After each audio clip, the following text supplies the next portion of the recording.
বন্ধুরা দেখো, আজকে আমি একটা আলু স্ন্যাক্স বানাবো। আমি আগে থেকে দুটো আলু সিদ্ধ করে ঘষে নিয়েছি। এবার আমি এই আলুগুলোকে মাখবো।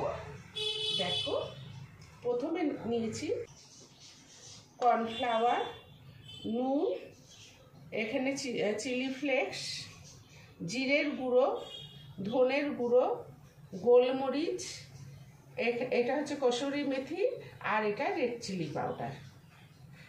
আজকে আমি এগুলো দিয়ে এই আলুটাকে মাখবো। এই যে আন্দাজ মতো নুন দিয়ে দিচ্ছি, সবই দিয়ে দেবো।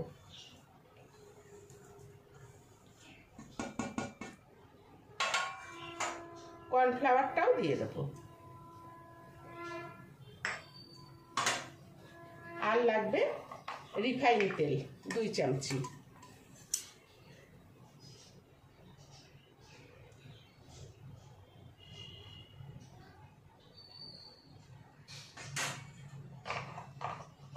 এবার আমি হাত দিয়ে মেখে নেব। আমি মেখে তোমাদের দেখাচ্ছি।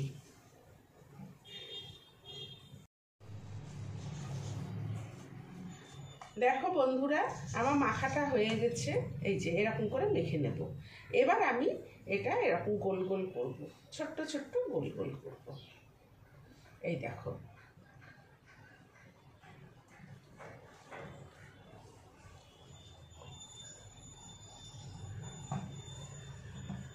দেখো কি সুন্দর, এরকম করে গোল গোল করে।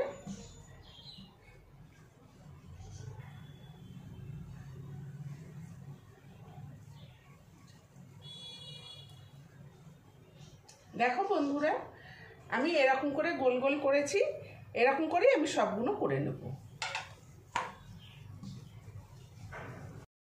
দেখো বন্ধুরা, আমি এই কটাই আমি করে নিয়েছি। এই কটাই আমি ভাজবো।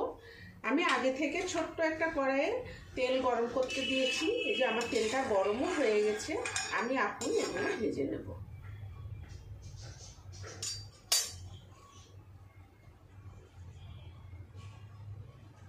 এই যে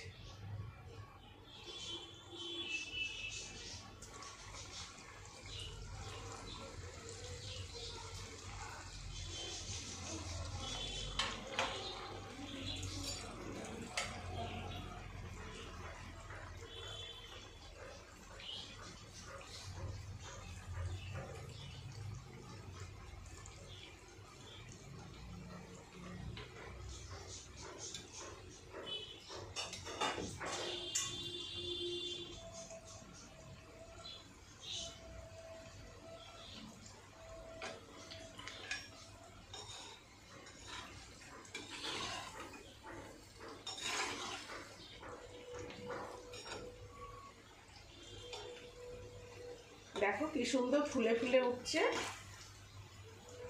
এগুলো খেতে খুব ভালো লাগে।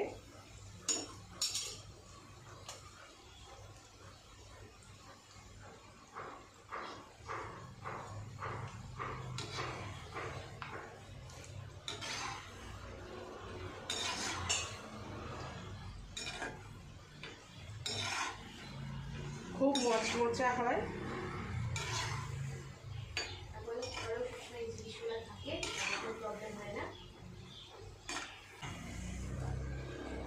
দেখো, আমি লাল লাল করে ভেজে নেব।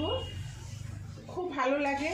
আর এই আলু, এইসব মশলা সবার ঘরেই থাকে, এজন্য চটজলদি হয়েও যায়, কোনো অসুবিধা হয় না, আর খেতেও ভালো লাগে।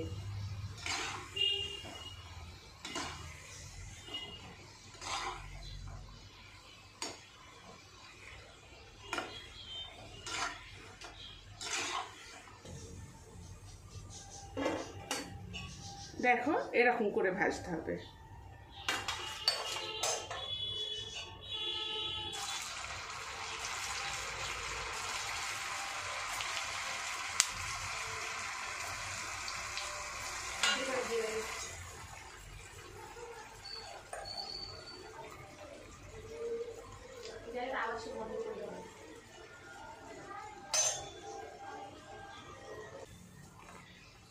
দেখো বন্ধুরা, আমার আলু রেসিপিটা হয়ে গেছে। আমি তোমাদের এটা তুলে দেখাচ্ছি, তোমরাও বাড়িতে বানিয়ে খেয়ে দেখবে। তোমাদের যদি এই রেসিপিটা ভালো লেগে থাকে তাহলে লাইক, শেয়ার, সাবস্ক্রাইব অবশ্যই করবে, আর কমেন্ট করে জানাবে তোমাদের এই রেসিপিটা কেমন লাগলো। ধন্যবাদ। এই দেখো দেখো কি সুন্দর হয়েছে।